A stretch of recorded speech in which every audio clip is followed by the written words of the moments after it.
Okay, we are sitting in the brand new Toyota Prius plug-in hybrid here, and today we've decided to have a look at the Toyota Touch 2 infotainment system within the car itself. Let's not mess around, here it goes. Okay, so the first thing that you got to do when you're sitting inside your brand new Toyota Prius plug-in hybrid is you have to go to settings on your Android. If you're on Android, likewise on Apple, you go to settings as well, okay? Now we're going to turn on our Bluetooth straight away. Now I've already hooked up to this car, it's very easy to do, but I want the car to recognise that the phone is here. As well as that, I'm going to go into mobile hotspot and tethering. I think on Apple they call it personal hotspot, and we're going to turn on Bluetooth tethering as well as mobile hotspot, right? That's important for this to actually work as well. Now on the Toyota screen, on the touch screen here, you're going to see this little box up here in the corner. Click on that. We'll ignore that, sorry, you have no Bluetooth. Okay, let's find mine. Okay, there it is, it's after hooking up there. When you get in here, folks, you want it to hit the globe there. So then when we get in here, we want it to connect to the mobile hotspot and Bluetooth tethering from the phone itself. Okay, now a lot of these are very self-explanatory apps going on. We've got a weather app here, we hit this. You need a My Toyota account to use this function. Okay, so we've already signed up for an account. When you buy one of these cars from a Toyota dealer, I think the first thing that they're going to do before they even get you is give you an address and a login details and all the rest as well. Now what we're going to do is we're going to log in. Okay, so once you click on the weather app, you're going to see things like this. Now it's the forecast outside. Again, this is for lazy people who don't want to look outside the window. Now at the moment I'm going to say it's slightly off. Sun has actually come out momentarily, but about 5 seconds ago, yes, it was very cloudy and it was raining here as well. And here's the forecast for the future as well. Not a very nice weekend looking for Dublin City this weekend. Let's go back and see what else is on screen. Okay, so this is fuel. It's going to look at your nearest fuel stations, prices at those fuel stations and things like that as well, and you're able to base it from your current position as well. Obviously you can go through grades, diesel, petrol, whatever, and that's that. Let's go back to the main screen. Parking. If you're looking for parking, it won't even go in. If you're looking for parking, sure, why not? If you're looking for parking, what it's going to do is tell you where you can park, the price that you pay per hour for parking, etc. as well. Let's go back here and have a look at this.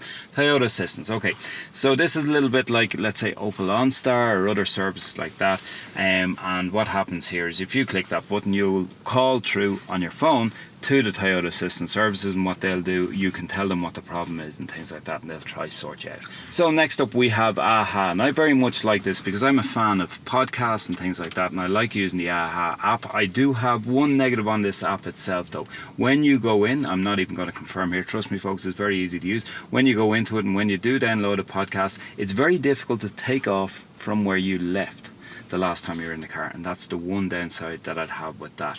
Coyote, now this is kind of a cool one for all of you who would like to dodge speed cameras. Every time you see a speed camera as you're driving down the road, hitting that button, it'll register on the map as being a speed camera. Not enough users in Ireland for this little bit of software if you want here, but still, if you hit it every time you pass a speed camera, it will I suppose jot it down for somebody else, the next guy that's driving by. eStore, this is for Toyota apps online if you want to use that. We go on to page 2. We also have Twitter here. Seriously, I can't believe some people are that addicted to Twitter that they need a feed on the go, but that's the way the world is right now. Glass of water is going to tell you how recklessly or not you're driving when you're going down the road. It's a virtual glass of water. It spills out and goes side to side and all the rest if you're driving like a lunatic, and if you're driving like a nun, it should stay pretty much flat. Okay, park and go. Have you ever been to an airport car park before, okay, and you've gone away for your week's holiday and you come back and you forgot to actually write down where you're parked?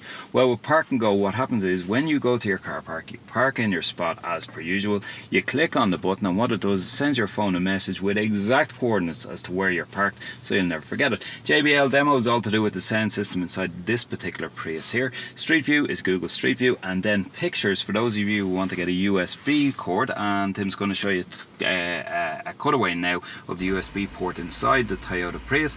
You stick your USB in there and you can view your pictures of your family, your dog, your yacht, your car, whatever it is you happen to have. Okay, let's go back to this now.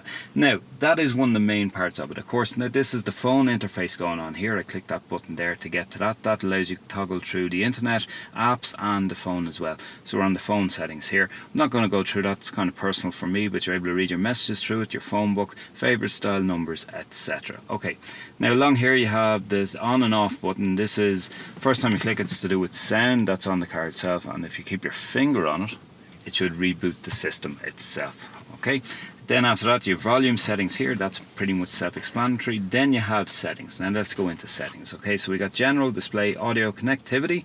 We've pretty much gone through a lot of that. We've connected to the phone, the likes already. Map, this is just map settings and navigation settings here beside each other. Traffic, this once again is to do with live updates when you're actually driving around, and it's best used when online. As far as I'm aware, this system uses TomTom for its navigation, so it's going to go through that system with anyone else who is updating within their cars to TomTom.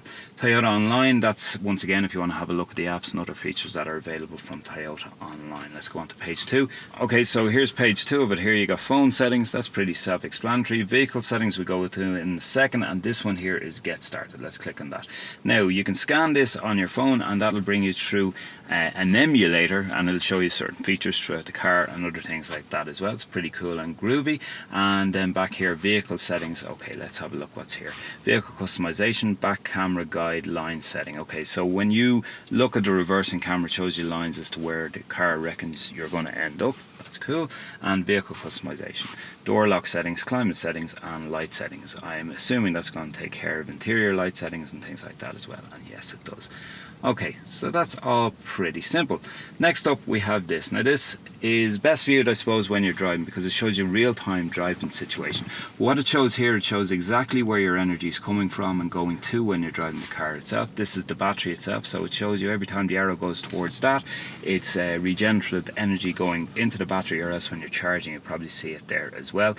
And then it shows you where the energy is coming from going into the battery, be it from the wheels or from the motor here in the center itself as well. And then likewise in reverse, if you're driving an EV, the arrows will go the other way and it will show where the battery energy is going to throughout your car. It's actually pretty cool when you're driving. I like to keep an eye on it, and tells you how much EV distance you have left as well. Now we're going to go in here. This is your fuel economy on your trip.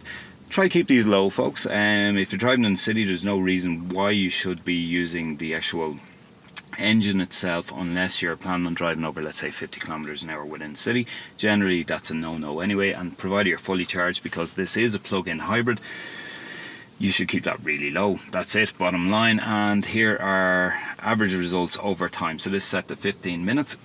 This is like a diary, and it'll show your entire trip history over time as well. So that's it, it's all pretty clear. Now here you got your navigation. In here you've got setups for, let's say, quick addresses, so you have a setup for home, work and other favorite destinations as well.